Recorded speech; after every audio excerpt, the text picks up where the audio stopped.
YRF spy യൂണിവേഴ്സിലെ ഏറ്റവും പുതിയ cinema Alia Bhat കേന്ദ്ര കഥാപാത്രത്തെ അവതരിപ്പിക്കുന്ന ആൽഫ തിയേറ്ററിൽ കണ്ടു പുറത്തേക്കിറങ്ങി. സിനിമ എങ്ങനെയുണ്ടെന്ന് ചോദിച്ചു കഴിഞ്ഞാൽ, നിങ്ങളൊരു അധ്യാപകനാണെന്ന് വിചാരിക്കൂ. നിങ്ങളുടെ ക്ലാസ്സിൽ ഒരു പഠിപ്പിസ്റ്റ് കുട്ടിയുണ്ടെന്നും ആ കുട്ടിയുടെ തൊട്ടടുത്ത റോൾ നമ്പറിൽ അത്യാവശ്യം ഉഴപ്പി പഠിക്കുന്ന അല്ലെങ്കിൽ നല്ല മാർക്ക് നേടാൻ അത്ര കാലിബർ ഇല്ലാത്തൊരു കുട്ടിയുണ്ട്.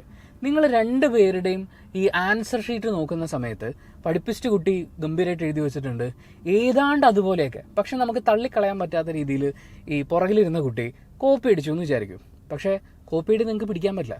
രാജാവ് ആഗതനായി എന്ന ആദ്യത്തെ ബ്രില്യൻ്റ് ആയിട്ടുള്ള സ്റ്റുഡൻ്റ് എഴുതിയ അതേ കാര്യം രാജാവ് നടന്നു വന്നു എന്ന് പുറകിലിരിക്കുന്ന ആളെ എഴുതി. അപ്പം നിങ്ങൾക്ക് അതിനെ ഡയറക്റ്റ് കോപ്പി അടി എന്ന് പറയാൻ പറ്റില്ല, പക്ഷെ ഉദ്ദേശിച്ച പരിപാടിയൊക്കെ ഏകദേശം അതൊക്കെ തന്നെയാണ്. അങ്ങനെ ആ ബ്രില്യൻ്റ് ആയിട്ടുള്ള കോപ്പി അടി വരുമ്പോൾ ഇപ്പം എന്താ ചെയ്യുക? മാർക്ക് കൊടുത്തല്ലേ പറ്റുള്ളൂ, എന്നാൽ കോപ്പി അടിച്ചാണെന്ന് നിങ്ങൾക്ക് അറിയുകയും ചെയ്യാം എന്ന് പറയുന്ന പോലെ എന്നെ സംബന്ധിച്ച് തിയേറ്റർ എക്സ്പീരിയൻസ് പരിഗണിക്കുമ്പോൾ, ഇതിൽ ആക്ഷൻ സീക്വൻസുകൾ പരിഗണിക്കുമ്പോൾ അടിപൊളി പരിപാടിയായിട്ടുണ്ട്. ഗംഭീരമായിട്ട് ചെയ്തിട്ടുണ്ട്. എസ്പെഷ്യലി ആലിയ ഭട്ട് ആൻഡ് ശർവരി രണ്ടുപേരും ഗംഭീരമായിട്ടാണ് ഫൈറ്റ് പരിപാടികളൊക്കെ ചെയ്തിട്ടുള്ളത്. പിന്നെ ബോബി ഡിയോളിൻ്റെ കാര്യം ഞാൻ പ്രത്യേകിച്ച് എടുത്ത് പറയേണ്ട കാര്യമൊന്നുമില്ലല്ലോ. അങ്ങേരുടെ ഫൈറ്റ് ആണെങ്കിലും ആ നിൽക്കുന്നതാണെങ്കിലും അയാൾ ഈ സിനിമയിലെ രാവണനാണ്. ഇതിനകത്ത് കംപ്ലീറ്റ് ഈ രാമായണം പരിപാടികളൊക്കെ ചെയ്തിട്ടുണ്ട്. അതായത് കൊല്ലാൻ കൊണ്ടുവന്ന് കെട്ടിയിട്ടിരിക്കുകയാണ്. അപ്പോൾ ഉടനെ ഒരു ഡയലോഗ്, സീതയും ദുർഗയും തൊട്ടവരൊന്നും അങ്ങനെ വെറുതെ ഒന്നും ചത്തിട്ടില്ല, നിനക്ക് ധൈര്യമുണ്ടോടാ എന്നൊക്കെ ചോദിക്കുന്ന പോലെ അങ്ങനെ അവിടുന്ന് ഇവിടുന്ന് ഒക്കെ പുരാണ കഥാപാത്രങ്ങളൊക്കെ എടുത്തുകൊണ്ടിരിക്കുക. പിന്നെ പേരുകൾ കൊടുത്തിരിക്കുന്നതും അങ്ങനെയൊക്കെ തന്നെയാണ്.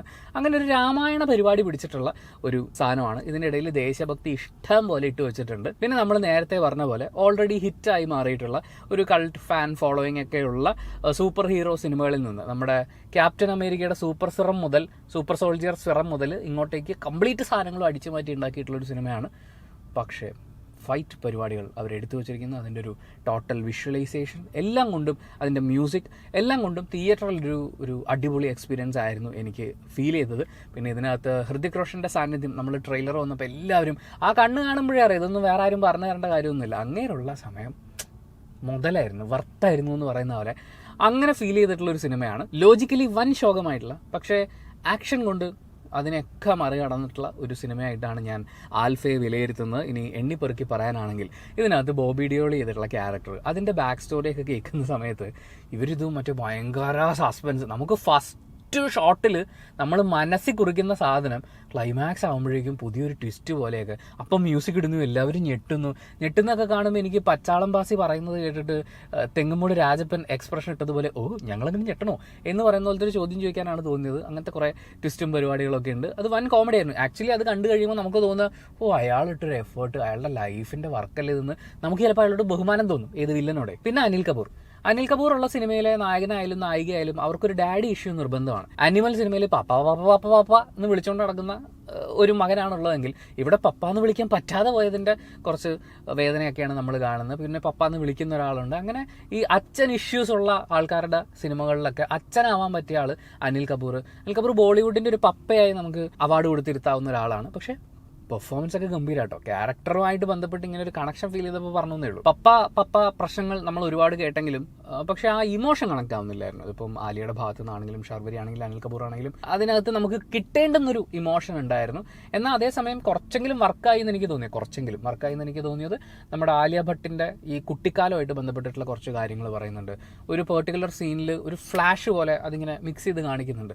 ഹൂ ഇസ് ഫയറിംഗ് എന്ന് പറയുന്നൊരു എലമെൻറ്റ് അവിടെയൊക്കെ അത് അവർ പ്ലേസ് ചെയ്തിട്ടുണ്ട്. അറ്റ്ലീസ്റ്റ് അത് അഡ്രസ്സ് ചെയ്യുന്നുണ്ടല്ലോ എന്ന് പറയുന്ന ഒരു ഫാക്ടർ അവിടെ ഉണ്ട്. പിന്നെ ദേശസ്നേഹം പറഞ്ഞ് ഇത് വന്മാർ മറ്റേ ദോശസ്നേഹം പോലെയാക്കും.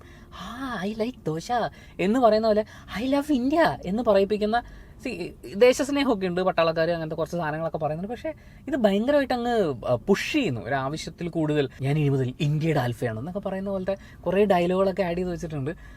അത് കേൾക്കുമ്പോൾ രോമാഞ്ചം വരുന്നവരുണ്ടാവും, ഓഫ് കോഴ്സ്. അപ്പം അവർക്ക് രോമാഞ്ചം വന്നോട്ടെ. പക്ഷെ നമുക്കത് കേൾക്കുമ്പോൾ അങ്ങോട്ട് സെറ്റ് ആവുന്നില്ല. പിന്നെ മ്യൂസിക്, പ്രത്യേകിച്ച് ആലിയയ്ക്ക് കൊടുത്തിരിക്കുന്ന മ്യൂസിക് വൈബ് എന്നൊക്കെ പറഞ്ഞു കഴിഞ്ഞാൽ ഇത് ആ ആറ്റിറ്റ്യൂഡ് ഉണ്ടല്ലോ ക്യാരക്ടറിൻ്റെ.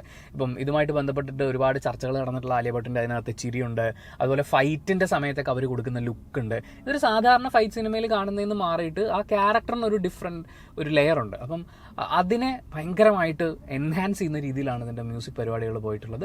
അല്ലാത്ത കാര്യങ്ങൾ വരുമ്പോഴും അതങ്ങനെ തന്നെ. പിന്നെ ഇതിൻ്റെ അകത്തൊരു സിസ്റ്റേഴ്സ് ലവ്, ഒരു സിസ്റ്റർഹുഡ് സാധനത്തിൻ്റെ ഒരു ട്രാക്ക് പോകുന്നുണ്ട്. അവിടെയും മ്യൂസിക്കലിയൊക്കെ സംഭവം അത്യാവശ്യം നന്നായിട്ട് തന്നെ തോന്നി. വിഷ്വലൈസേഷനും നല്ലതാണ്. നമ്മൾ കാണുന്ന അത്രയും വിഷ്വലും അടിപൊളിയായിട്ട് തന്നെ ചെയ്തു വെച്ചിട്ടുണ്ട്. അങ്ങനെ മൊത്തത്തിൽ അടിപൊളിയാണെങ്കിലും ഭയങ്കര ലോജിക്കൽ സാരങ്ങളൊക്കെ ഉണ്ട് ഇതിനകത്ത്.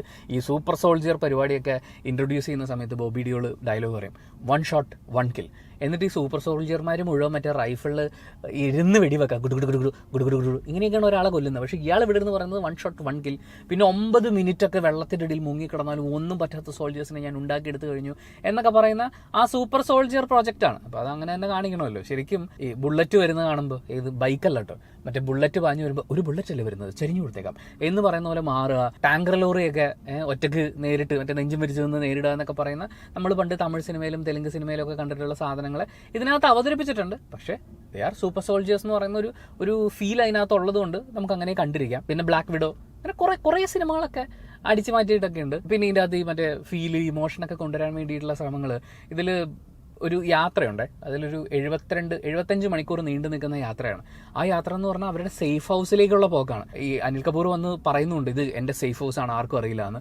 ആ സേഫ് ഹൗസ് മുഴുവൻ ആൾക്കാർ വട്ടമിട്ട് പൊതിഞ്ഞ് വെടിവെച്ച് കൊല്ലാൻ വേണ്ടിയിട്ട് വരിക എന്ന് പറയുന്ന പോലത്തെ ഒരു സ്ഥലമാണ്. അപ്പോൾ ഇവരൊരു യാത്ര പോവാണ്, 75 മണിക്കൂറാണ്. ഈ യാത്ര എന്ന് പറഞ്ഞു കഴിഞ്ഞാൽ ഇവരെ അടിച്ചു പൊളിച്ച് പാട്ടും പാടി ഗ്രാമത്തിൽ പോയി കുറേ സമയം താമസിക്കുകയും ചെയ്ത് ജോളിയായിട്ട് വെക്കേഷന് പോകുന്ന പോലെ സേഫ് ഹൗസിലേക്ക് യാത്ര ചെയ്യുന്ന അങ്ങനത്തെ കുറേ സാധനങ്ങളുണ്ട്. അതായത് ഈ സിനിമ ഇങ്ങനെ എടുത്തു വെച്ചിട്ട് പറയാനാണെങ്കിൽ നമുക്ക് ലോജിക്കലി അവിടെ ഇവിടെയൊക്കെ കണക്ട് ആവാത്ത, നമുക്ക് ചോദ്യം ചെയ്യാനുള്ള വൻ കോമഡി ആയിട്ടുള്ള കുറേ സാധനങ്ങളൊക്കെ ഉണ്ട്. പക്ഷേ ആക്ഷനും പരിപാടികളും ഒക്കെ ആയിട്ട് ആകെ മൊത്തത്തിലൊരു ജഗപുക, ഒരു സാറ്റിസ്ഫാക്ഷൻ ഉണ്ട്. പ്രത്യേകിച്ച് ഋതിക് റോഷൻ വരുന്ന ഒരു സാധനമൊക്കെ ഉൾപ്പെടെ വേറെ ആരെങ്കിലുമൊക്കെ ഉണ്ടോ എന്ന് ചോദിച്ചു കഴിഞ്ഞാൽ അത് നിങ്ങൾ തന്നെ തിയേറ്ററിൽ പോയി കാണുക. സ്പൈ യൂണിവേഴ്സിൽ വരുന്ന സിനിമയാണ്. എന്തെങ്കിലും ഉണ്ടെങ്കിലും ഇല്ലെങ്കിലും ഞാനത് സ്പോയിൽ ചെയ്യുന്നത് ശരിയല്ലല്ലോ. ഋതിക് റോഷൻ ട്രെയിലറിൽ ഉണ്ടായതുകൊണ്ടാണ് ഞാൻ പറഞ്ഞത്. പക്ഷേ സ്പൈ യൂണിവേഴ്സിൽ വന്നിട്ടുള്ള ഒരു ഡീസൻറ്റ് പടം, തിയേറ്റർ വാച്ചിനുള്ള ഒരു ഡീസൻറ്റ് പടം എന്നാണ് എനിക്ക് ഈ സിനിമ ഫീൽ ചെയ്തത്. പക്ഷേ അതെൻ്റെ മാത്രം പേഴ്സണൽ ഒപ്പീനിയനാണ്. നിങ്ങൾ ഈ സിനിമ തിയേറ്ററിൽ കണ്ടിട്ടുള്ള ഒരാളാണെങ്കിൽ നിങ്ങളുടെ അഭിപ്രായങ്ങൾ കമൻറ്റ് ബോക്സിൽ രേഖപ്പെടുത്തുക. കമൻറ്റ് ബോക്സും കൂടി വായിച്ചിട്ട് സിനിമയ്ക്ക് പോകണോ വേണ്ടിയോ എന്ന് തീരുമാനം എടുക്കാൻ കാത്തിരിക്കുന്ന കുറേ ആളുകളുണ്ട്. അവർക്കതൊരു വലിയ സഹായമായിരിക്കും. അപ്പോൾ thank you so much for watching this video. ഇഷ്ടപ്പെട്ടാൽ ലൈക്ക് ചെയ്യുക, കമൻറ്റ് ചെയ്യുക, ഷെയർ ചെയ്യുക, സബ്സ്ക്രൈബ് ചെയ്യുന്ന കാര്യവും ഹൈപ്പ് ചെയ്യുന്ന കാര്യവും പരിഗണിക്കുക.